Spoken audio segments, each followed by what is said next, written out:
Ons skriflesing vanmôre. Ons sien in die opskrif vir die koorleier, Psalm van Dawid. Nou weet ons, dit beteken dis 'n lied gewees wat geskryf is om ook in 'n erediens gesing te word. Die koorleier moes hom gaan toonset het sodat hy dan gesing kon word. Dis beide 'n klaaglied en 'n danklied of 'n loflied. Dis een van die min psalms wat jy beide hierdie twee kry. Jy sal hoor aan die een kant Psalm val in twee groot dele uiteen, vers 2 tot vers 9 en dan vers 10 tot die einde toe. En jy sal hoor in elkeen van hierdie twee gedeeltes is daar eers die klagte, die nood, die ellende in die begin en dan eindig hy dit elke keer met hierdie, maar ek vertrou op die Here en die lof kom die Here toe, waarmee elke keer daardie gedeelte dan afsluit. Psalm 31, een van die mooi psalms in ons Bybel. Here, dankie dat ons ook met die woord voor ons mag oopsit. Dankie u Heilige Gees dat ons kan vra dat u vir ons ook nou hierin sal kom lei, sal kom onderrig en sommer net opnuut weer u self en ons sal kom openbaar vir wie u werklik is. Maak vir ons stil in ons gedagtes en ons harte en mag hierdie boodskap vanmôre, Here, op 'n besonderse manier by elkeen van ons aanklank vind, sodat ons dit ook in ons eie lewe kan gaan uitleef. In Jesus se naam. Amen. Vers 2, by u, Here, skuil ek. Laat my tog nooit teleurgestel staan nie. Bevry my, want u is getrou. Luister na my, red my tog gou. Wees vir my 'n rots om na toe te vlug, 'n bergvesting om my te red. Ja, u is my rots en my bergvesting. Terwille van u naam sal u my voorgaan en my lei. Bevry my uit die vangnet wat hulle vir my gestel het, want u is my toevlug. In u hande gee ek my lewe oor, want Here, troue God, u het my vrygemaak. Ek haat mense wat waarde heg aan niks werd afgode. My vertroue stel ek in die Here. Ek wil jubel en juig oor u troue liefde. U was nie onverskillig teenoor my ellende nie. U het die bedreiging van my lewe raak gesien en my nie aan die mag van die vyand oorgelewer nie. U het my 'n veilige staanplek gegee. Wees my genadig, Here, want ek is in die nood. Van verdriet het my oë swak geword, ja, alles in my. My lewe vergaan van kommer en my jare van swaar kry. Deur my ellende word my krag geknak en teer my liggaam uit. Ek is die spot van al my teenstanders, veral van my bure, 'n verskrikking vir al my bekendes. Die wat my op straat sien, vlug vir my. Ek is vergeet soos iemand wat lankal dood is. Ek het geword soos 'n ding wat lê en vergaan. Ek hoor dreigemente van baie, dit dreig van alle kante af. Baie span teen my saam en smee planne om my lewe te neem. Maar ek vertrou op u, o Here. Ek sê, u is my God. My tye is in u hand. Red my uit die hande van my vyande en my vervolgers. Verskyn tog tot my redding en red my deur u onfeilbare liefde. Here, laat my nie teleurgestel staan in my verwagting as ek u aanroep nie. Laat die goddeloses teleurgestel staan in hulle verwagting. Laat hulle die stilte van die doodryk ingaan. Bring die leenaars tot swym, die wat vol van hulle self en in hoogmoed en veragting teen die regverdige praat. Hoe groot is u goedheid? Dit is altyd daar vir die wat u dien.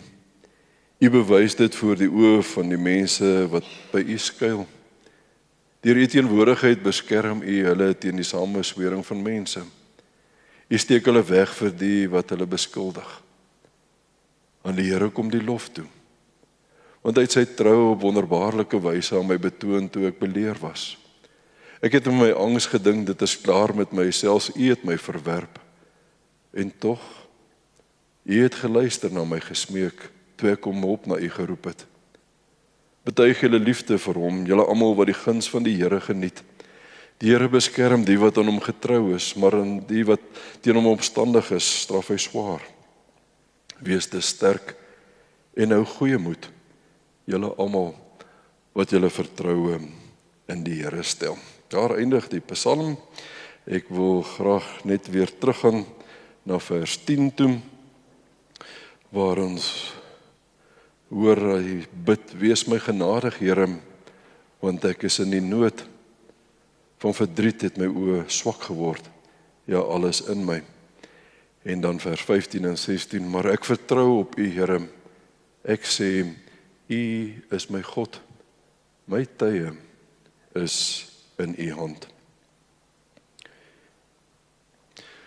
Geliefdes, met die onlangse aardbewing daar in Bangkok, en sê mens die woord Myanmar, dink dis ek hoe mens dit sê, ek hoor sy ander naam is Burma, waarin daar nou al meer as 3300 mense hulle lewens verloor het.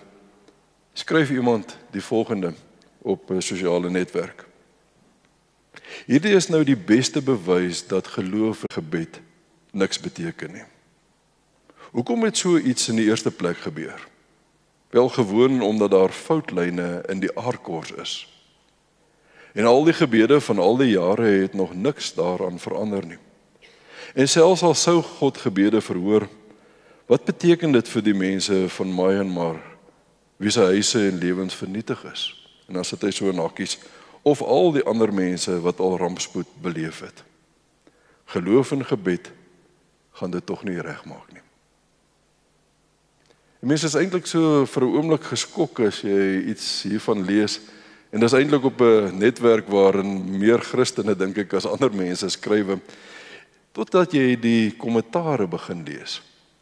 En jy agterkom dat hierdie persoon is nie die enigste persoon wat so voel nie. Hierdie persoon is nie die enigste wat op 'n punt gekom het wat sê, weet jy, gebed en geloof help jou niks nie. Jy kan bid, jy kan glo, maar die foutlyne van die aardkors is daar en gaan aardbewings tot gevolg hê. Die foutlyne in die lewe van mense is daar en jy gaan moeilikheid en ellende kry, of jy nou glo en of jy nou bid, dit maak uiteindelik nie meer saak nie. So waarom enigstens nog die moeite doen om te glo en om te bid? Iewers het ons 'n valse geloofsopvatting begin kry dat geloof is per definisie gelyk aan om suksesvol te wees. Geloof beteken per definisie dat jy nie moeilikheid gaan hê nie. Dat die foutlyne van die aarde en van die lewe jou nie gaan tref nie. Dat jy vry gaan wees van moeilikheid en van ellende en van seer. En natuurlik weet ek en jy vanmôre, of ek hoop jy weet dit, dat dit mos gewoon nie waar is nie.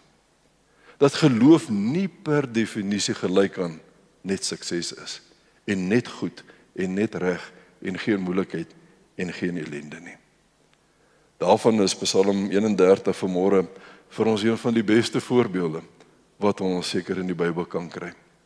In Psalm 31 vertel die verhaal van 'n gelowige, 'n man met die naam Dawid, wat ek en jy vandag ken as die man na God se hart.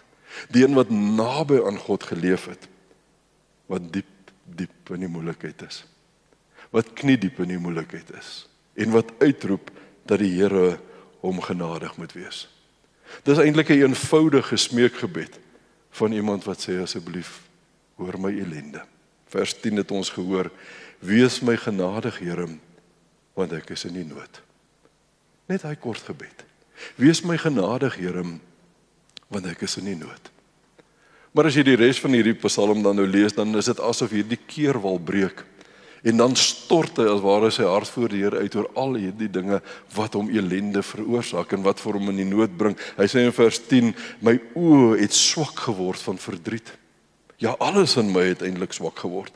My lewe vergaan van kommer en my jare van swaar kry. Deur my ellende word my krag geknak en teer my liggaam uit. Ek is die spot van my teenstanders, my bure. Ek is 'n verskrikking vir mense op straat. Die wat my sien, vlug sommer van my af weg. Ek is vergeet soos iemand wat al dood is. Ek het geword soos 'n ding wat lê en vergaan. Jy hoor sommer, dis nie iemand wat sy toon teen die tafel gestamp het nie. Hierdie nood sny diep. Jy hoor dat hierdie persoon is in die diepste van ellende. Die ellende het vir hom al soveel trane gegee dat hy amper nie meer kan sien nie. Dat sy oë swak geword het van die baie trane wat daar uitgeloop het. Dat hy nie meer raad en hoop en oplossings en uitweg in 'n toekoms sien vir môre en oormôre nie. Hy vertel van hierdie vretende bekommernis van swaar kry wat hy beleef. Hy vertel hoe hierdie probleme hom kragteloos gemaak het en sy gesondheid geknak het. Hy vertel hoe die teenstanders, wat eintlik sy bure is, wat mense is wat naby hom moet wees, dit nog erger maak, deur van hom af weg te loop, om as 'n verskrikking te sien. Hy is te skaam om sy gesig buite te wys. Iemand wat in die diepste nood is. En alhoewel hierdie Psalm 2500, 3500 jaar teruggeskryf is, kon dit net sowel eintlik maar gister geskryf gewees het. Want ken ons nie hierdie verhaal in ons eie lewens dikwels nie? Ken ons nie ook hierdie vretende bekommernisse wat jy soms stoksiel alleen moet dra nie? Ken jy nie ook die verskillende klomp sake wat jou dag en nag laat worstel oor waar is daar antwoorde, waar is daar oplossings, hoe gaan ek uit hierdie ding kom, hoe gaan daar vir my uitkoms kom nie? Wat vir my nagte laat wakker lê, omdat ek nie antwoorde daarop kry nie? Die vretende kommer van finansies, van hoe gaan ons uiteindelik deur die maand kom, oor 'n huwelik wat nie wil werk nie, oor ander verhoudinge wat ons sukkel, oor kinders wat dalk die pad byster geraak het ten spyte van die feit dat hy of sy 'n goeie opvoeding in die huis gehad het, gesondheidsprobleme, diagnoses wat die lewe vir ons moeilik maak, en die kommer oor, is daar genoeg geld vir om gesondheidssorg te kan hê, werksekerheid, misdaad, vriende wat jou op 'n dag los, omdat geld wat dalk vroeër vrylik gevloei het, nou nie meer daar is nie. En so kan ons die een na die ander ellende opnoem, waarmee gelowige kinders van God vandag ook nog sukkel, net soos wat Dawid 3500 plus jaar terug gesukkel het. Die rympie wat die voorspoedsteologie vir ons sê van geloof is gelyk aan sukses, en as jy naby aan die Here leef, gaan dit altyd met jou goed gaan, weet ek en jy is gewoon nie waar nie. Dit was nie waar in Dawid se lewe nie, dit was nie waar in Job se lewe nie, dit was uiteindelik ook nie eers waar in die Nuwe Testament se lewe nie. Ou prof Jaap die Rand, wat so paar jaar terug, hy is in 2002 oorlede, een van ons groot teoloë, sy heel laaste boek wat hy geskryf het, sy titel was Dis amper dag. En ek dink is een van die beste boeke wat daar is op die rak, as jy dalk 'n goeie teologie wil gaan lees. Maar prof Jaap sê in daardie boek op 'n stadium, hy gebruik die beeld van Paulus om te sê, ons geloof is 'n Paulus geloof. En Paulus se geloof is een lewenslange stryd. Was niks makliks as jy sê jy is 'n gelowige nie. Dis nie 'n walk in the park nie. Dis nie 'n suksesverhaal, die een hoogte na die ander hoogte na die ander hoogte, en jy ry op hierdie golf van sukses nie. As jy gaan kyk na Paulus se lewe. Paulus is die tipiese voorbeeld van hoe lyk 'n geloofstryd as jy naby aan die Here lewe. En ek het 'n rukkie terug het ek so ietsie oor Paulus se lewe vertel, van daai Filippense en in Handelinge, hoe hy die een sleg na die ander sleg, die een seer na die ander seer beleef het, dat Paulus het alles behalwe 'n goeie, maklike geloofslewe gehad. Daarom as hy sy heel laaste brief skryf, 2 Timoteus, kort voor hy dood is, waarskynlik nie eers 4 weke voordat hy deur onthoof is nie, skryf hy hierdie woorde in vers 7. Ek het die goeie stryd gestry. Dis wat geloof is. Om 'n stryd te bly stry.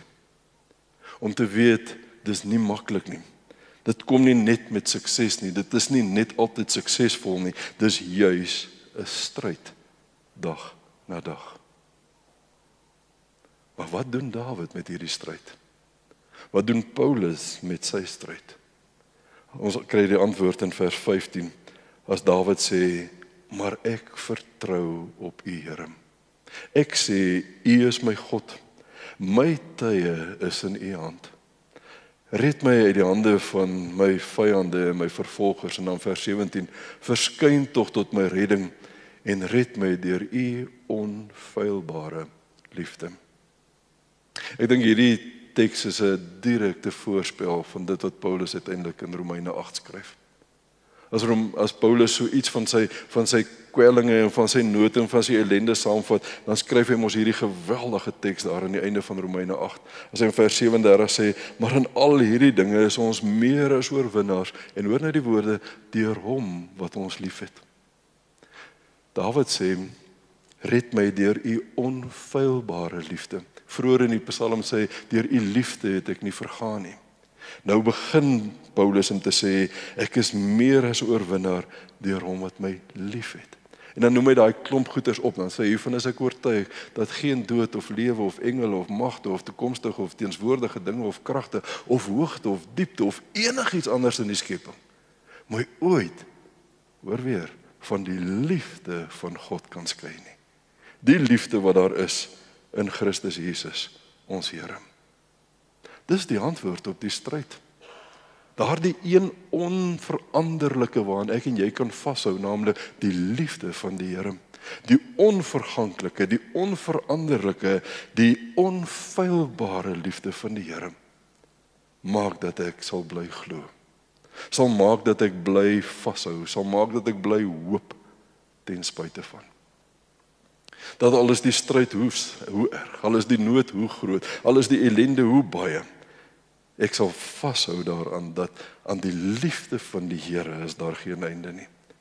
En soos hy in vers 16 sê, juist daarom is my lewe veilig in sy hand. Paulus wat sê, niks kan my ooit uit sy hand ruk nie. In sy hand is ek veilig. Die bekende Niels Jackson wat wyle terug die redakteur van die kerkbode was, het op 'n dag geskryf, hy sê daar is 'n denkkonstruksie in omloop, selfs ook onder Christene, dat alles moet goed gaan waar God is. En as daar pyn of lyding is, beteken dit God is afwesig. Ek dink nie dis 'n denkkonstruksie wat uit die Christelike tradisie kom nie. Veel eerder een wat uit die verbruikerssamelewing gebore is en deur die kitskultuur van die dag gevoed word. Ons is gewoon dat alles vinnig en gerieflik moet gebeur, van 2 minuut noedels tot vervoer halfpad om die aarde waaroor mense nou al kla as dit 48 uur duur. Wanneer daardie kitskultuur oorgeplaas word na geloofsake toe, verwag ons kitsoplossings op allerlei probleme en kitsverhoring op alle gebede. Hierteenoor is die vroeë Christene deur Jakobus en ander aangemoedig om hulle te verbly oor allerlei beproewinge, omdat dit jou leer om te volhard.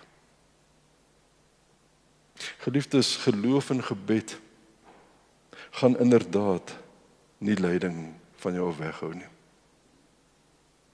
Maar dit gaan jou help om lyding te kan hanteer. Geloof en gebed gaan nie noodwendig jou omstandighede verander nie, maar dit gaan jou verander. Want jy gaan in hierdie krisis, in hierdie ellende, in hierdie nood, weet jy kan soos Dawid sê, maar ek vertrou op die Here. My tye is veilig in sy hand. Want deur sy onfeilbare liefde sal hy my red. Ek sal saam met Paulus dit kan sê. Ek weet, niks kan my uit sy hand ruk nie, want ek is veilig. Nie eers die dood kan my uit sy hand uitruk nie. Want ek is veilig, hoekom? Oor die onfeilbare liefde van die Here. Daarom sal ek bly glo, ten spyte van soveel wat daarteen tel. Daarom sal ek bly glo, al skree die wêreld daar buite, julle is stupid. Julle weet nie wat julle doen nie. Julle is dom om te bly bid en te bly glo ten spyte van alles wat rondom julle gebeur. Want dit bly uiteindelik die enigste, die beste opsie wat daar is. Ek weet in my nood, in my krisis, in my ellende, ek is veilig in die hand van die Here. My tye, my dae, my lewe is veilig in sy hand. Want hy is my rots. Hy is my veilige vesting, soos ons in vers 20 tot vers 24 gehoor het. By hom is ek altyd veilig. Dit leer Psalm 31 vir Dawid. Dit leer ek vanmôre vir jou. Dat jy moet weet en moet glo dat ongeag wat die ellende ook al is, wat die moeilikheid ook al is, ek kan op die Here bly vertrou. Want my lewe, my tye is veilig in sy hand. En vanweë sy onfeilbare, onveranderlike liefde wat hy vir ons het, is ek juist daarin altyd veilig. Amen. Ek het 'n kort geloofsbelijdenis geskryf na aanleiding van hierdie tema van nogtans of tog ten spyte van, en ek wil hê dat jy dit maar net vanmôre saam met my in jou hart sal saam sê, en dat ons dit op die einde net met 'n hart op amen sal bevestig. Here, ek glo, ten spyte van die wetenskap wat sê dat alles maar as gevolg van die Big Bang is, tog dat U die skepper van die hemel en die aarde is. Dat U ook vir my die mens gemaak het na U beeld, en dat U steeds vir die skepping sorg en dit onderhou. Here, ek glo, ten spyte van 'n wêreld wat ons koggellag omdat ons in Jesus glo, tog dat U die Seun van God is wat mens geword het, hier op aarde tussen ons kom woon het, aan 'n kruis gesterf het, begrawe is en op die 3de dag weer opgestaan het uit die dood, weer teruggekeer het na die hemel van waar U gekom het, en die Gees in ons lewens gestuur het om ons te lei, te leer en te troos. Here, ek glo, ten spyte van al die foute, al die baklei en al die chaos wat daar tans in die kerk is, tog steeds dat U kerk, U liggaam hier op aarde is, waarin elkeen van ons deel kan uitmaak en waar ons U met ons gawes kan dien. Here, ek glo, ten spyte van al die onsekerheid in hierdie lewe, tog dat U waarlik vir ons sondes betaal het, en dat daarom daar geen oordeel meer oor ons is nie. Dat U op 'n dag weer sal kom om ons te kom haal as ons al teen daardie tyd nog nie by U is nie. En dat U dan die wêreld sal oordeel, omdat hulle hierdie aangaande U nie wou glo nie. Ek glo, ten spyte van alles wat die teendeel wys, tog dat U 'n liefdevolle en 'n goeie God is, wat U kinders vir altyd en vir ewig sal lief hê, sal beskerm en sal versorg. En ons almal sê saam, amen.